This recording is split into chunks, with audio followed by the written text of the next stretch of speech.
د پلازمینې په یو وارډ کې د زړه له ناروغۍ څخه د مخنیوي لپاره د خوړو سالمه رژیم او ورزش په شعار سره ننداریز خوځښت. د عامه روغتیا وزارت مسئولین وایي دغه بڼه 80% د زړه په ناروغۍ د اخته کېدو مخه نیسي. به اطفال خود آموزش بدهیم حفظ الصحه دهان و دندان خود را پاک نگه دارند تا از مصاب شدن از مرض روماتیسم قلبی در سن نوجوانی جلوگیری شود. از انرژی باب و جوسهای شیرین و غیر صحی اجتناب کنند. په لیگ مقدار سره په خپل عاداتو کې موږ تغیر راولو او د غوړو نه د برې نه دغه زیات استفادې په ځای د سبزیجاتو الحمدلله په افغانستان کې په زیات مقدار او په اسانه او ارزانه پیدا کیږي.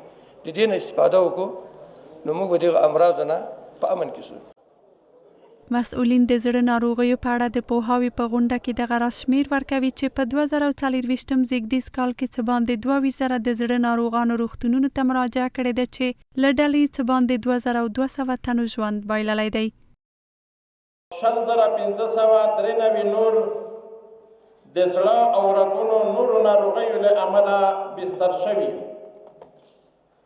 چې له دې ډلې 2258 تنه وفات شوي دي.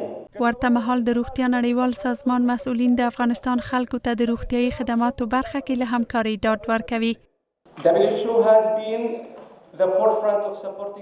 د زړه او غیر ساري ناروغۍ په نړۍ کې له هغو 3 وژونکو ناروغیو څخه شمیرل کېږي. د روغتیا نړیوال سازمان د افغانستان د خلکو په خوا کې ولاړ دی او هڅه کوي دغه هیواد د یوې روغې ټولنې ته لار ومومي.